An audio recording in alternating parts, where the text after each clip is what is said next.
to look at fertility in the suckler herd, fertility in beef. Huge thanks to Nelix for supporting me make 50 vlogs in 50 days.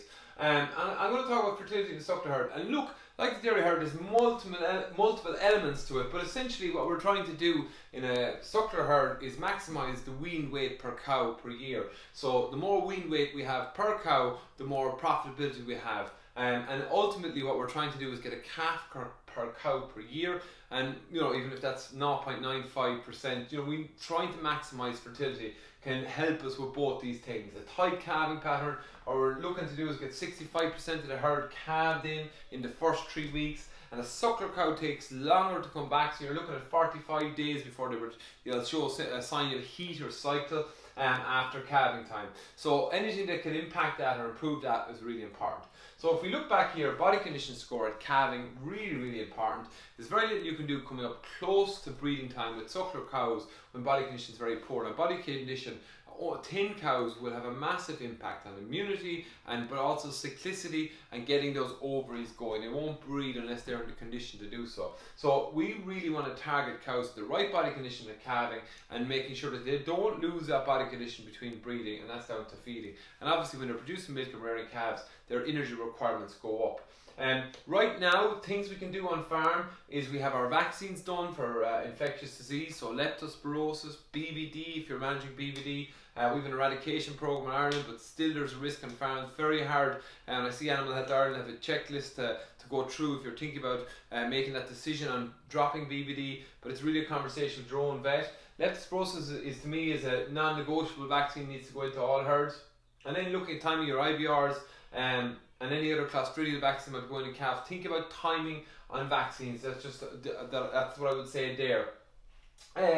Number 3, the bull at the moment is actually quite important in the suckler herd. Now we're always trying to use, I would be saying, to improve the genetic merit, use AI where possible. But farms will use AI for a certain period of time. They'll use the bull at the end, or some farms will use the bull, the stock bull throughout. So just getting the bull right. 2 important things in the bull: his testicles and his feet. You need to make sure the feet are checked in advance of breeding. Anytime you get any insult to a bull, whether it be lameness, sickness, infection, it takes 6 to 8 weeks for sperm to, if you have interruption in sperm production, it takes 6 to 8 weeks to get those sperm production going to testes again. So get his feet checked now, get him ready, get him fertility tested.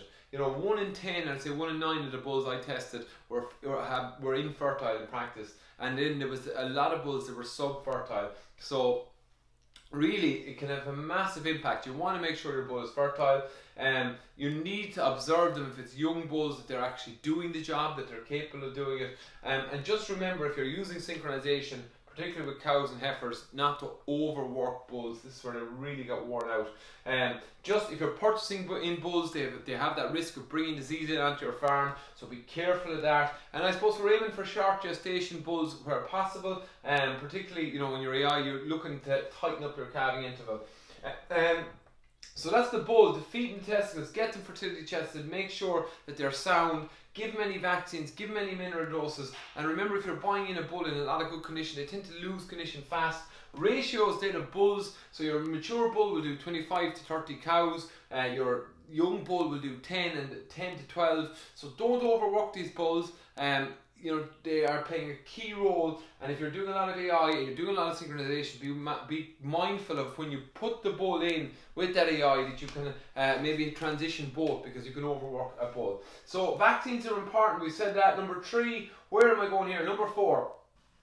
Okay, so if we want to tighten up our calving interval in our suckler herd, and we know we have to wait 45 days before cows calve, we should be looking at, before mating starts, now it's coming up close to, that we get cows examined, check their womb, check their uterus. If it's just the cows that have had hard calvings, twins, kept cleanings, that have been sick, any of those cows should at a minimum be examined, just to check for pus in their womb, check for their cycling if they're calved more than 45 days, it will allow us to put in treatments there to maybe bring them in and tighten up the calving interval, particularly when you look at washouts and stuff like this. This is very commonly done in the dairy herd. We don't utilise it enough in the beef herd to get these problem ladies. So if a cow's had a hard calving, it's going to have a massive impact on breeding time. It's going to have a massive impact on her uterus and her womb coming back to normal. Again, with twins, a lot of these cows tend to be dirty. Get them washed out, get them sorted. So there are pre-breeding checks. I suppose your heifers become really important, just like dairy farming, in your beef fertility program, become really important. So if we can calve heifers down at 24 months early in the season, we can get them to mature weight, 65% of body weight at breeding time. It can be, and we also have the opportunity to utilize AI in our heifers, and you're increasing your genetic gains right throughout your herd, particularly your younger animals. So we're aiming to calve down in 24 months. To do that, we need to breed at 15 months. We need to have them on a rising plane of nutrition. So even if they're on weight, and don't have them over fat heifers tend to not be cycling. So fit, not fat, 65% of mature weight, which is 450 kilos for 650 kilo animal, and you're looking at you're keeping them on a good plane of nutrition coming into breeding, and the use of synchronization, the like of prostaglandins work very well. Again, if you're timing that out, there's different programs, but what I would say, and especially a lot of our smaller suckler farmers, we're looking at trying to make life easier with synchronization.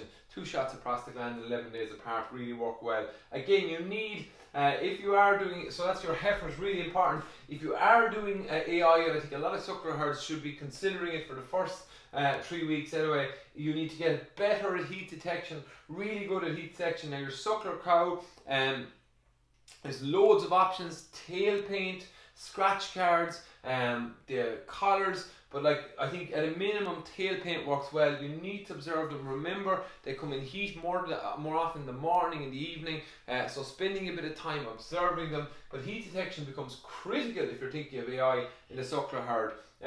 Some smaller farms will use vasectomized bulls if the numbers are small to try and pick them up. Anything you can do to maximize your submission rate for AI here at this time is crucial. And it really is about maximising that 65% in calf rate. Just very quickly, minerals as well with your suckler cow. Obviously body condition is the mainstay of nutrition and fertility, but minerals, important ones are selenium, iodine and copper. You need to get them sorted out.